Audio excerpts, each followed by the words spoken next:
Assalamualaikum warahmatullahi wabarakatuh.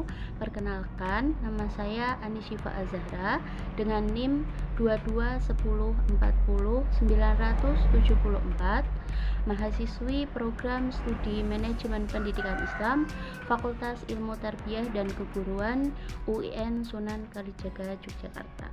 Selanjutnya, video ini saya buat untuk memenuhi tugas ujian akhir semester pada mata kuliah Digitalisasi Informasi Pendidikan. Dalam presentasi kali ini, saya akan memaparkan isi dari sebuah artikel ilmiah yang telah saya resum ke dalam bentuk PowerPoint presentasi.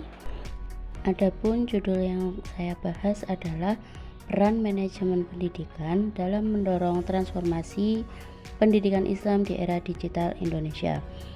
Judul ini saya angkat karena melihat pentingnya peran manajemen dalam mengarahkan transformasi digital yang saat ini sangat pesat, terutama dalam konteks lembaga pendidikan Islam.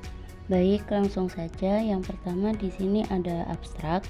Pada bagian abstrak ini, artikel saya bertujuan untuk menganalisis bagaimana manajemen pendidikan dapat mendorong transformasi pendidikan Islam di era digital. Metodologi yang digunakan adalah studi pustaka kualitatif dengan pendekatan sintesis tematik. Temuan utamanya adalah bahwa manajemen pendidikan itu berperan besar baik dalam aspek perencanaan, penguatan SDM maupun pengembangan kurikulum yang tetap sejalan dengan nilai-nilai Islam. Kesimpulan dari abstrak ini adalah menegaskan bahwa tanpa adanya manajemen yang adaptif dan visioner, maka digitalisasi pendidikan itu akan berhenti dan sulit untuk berkelanjutan. Selanjutnya, latar belakang transformasi digital saat ini merupakan keniscayaan bagi dunia pendidikan. Namun, bagi pendidikan Islam ini bukan hanya peluang saja, tetapi juga sebuah tantangan. Peluang karena digitalisasi itu membuka akses pendidikan yang lebih luas dan juga metode pembelajaran yang digunakan itu lebih variatif. Dan untuk berkolaborasi dengan lintas negara itu terjalin semakin mudah.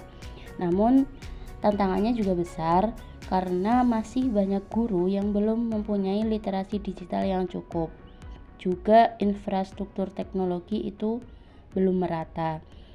Dan dikhawatirkan juga dengan adanya teknologi ini nilai-nilai spiritual itu akan terabaikan.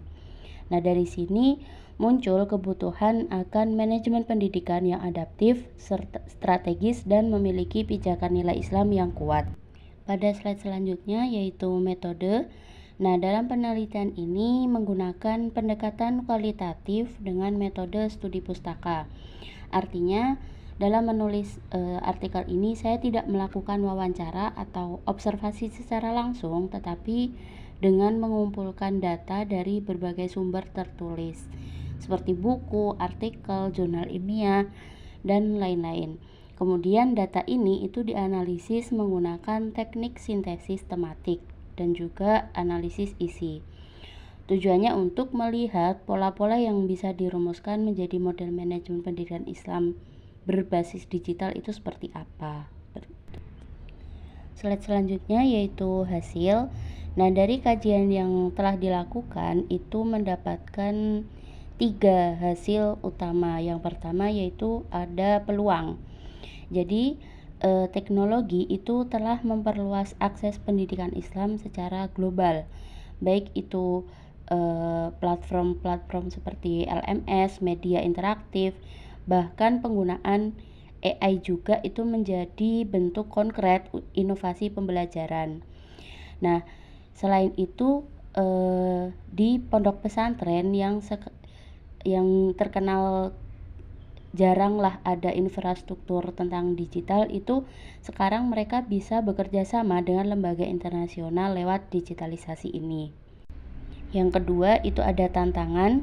Nah, selain ada peluang, itu kita juga memiliki tantangan karena di era sekarang ini tidak semua pendidik itu paham tentang teknologi. Bahkan kesenjangan teknologi antar kota dan desa itu juga sangat tinggi. Jadi itu bisa menjadi tantangan bagi kita di era sekarang ini untuk melaksanakan digitalisasi. Belum lagi resiko kehilangan nilai-nilai spiritual karena ya terlalu fokus pada aspek teknis digitalnya saja seperti itu. Nah, terus hasil yang ketiga itu ada peran manajemen. Nah, di sini ini manajemen pendidikan perannya sangat penting sekali karena ia harus menyusun perencanaan strategis yang alami yang dapat mengembangkan SDM agar melek tentang teknologi dan juga untuk memimpin lembaga secara partisipatif dan mengelola data dengan etika Islam sebagai landasan. Berikutnya ada pembahasan. Nah, dalam pembahasan ini saya menyoroti bahwa manajemen pendidikan itu bukan hanya soal mengatur administrasi, tetapi juga menjadi pengarah perubahan. Nah, dengan itu diperlukan kepemimpinan partisipatori digital atau gaya kepemimpinan yang melibatkan semua pihak secara kolaboratif dan mendorong penggunaan teknologi secara bijak. Di sini saya mengusulkan model Islamic Digital Transformational Management atau biasa disingkat dengan IDTM.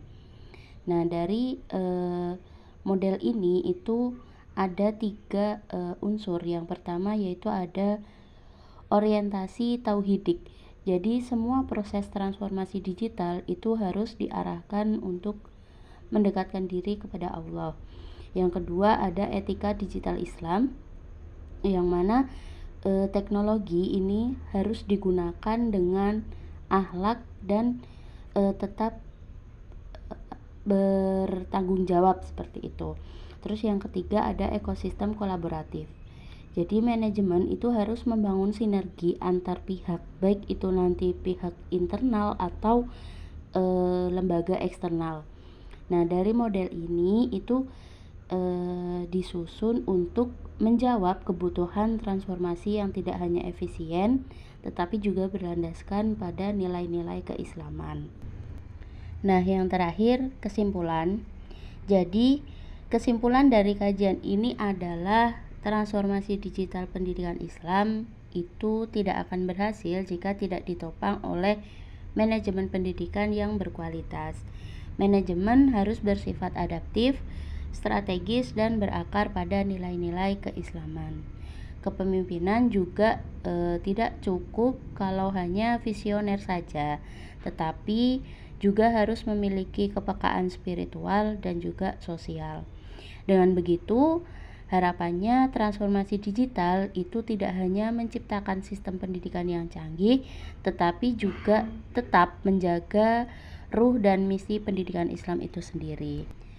Demikian presentasi yang dapat saya sampaikan. Semoga pemaparan ini dapat memberikan inspirasi dan juga referensi untuk kita semua, terutama dalam menghadapi era digital yang terus berkembang.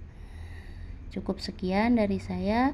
Terima kasih atas perhatian dan waktunya. Wassalamualaikum warahmatullahi wabarakatuh.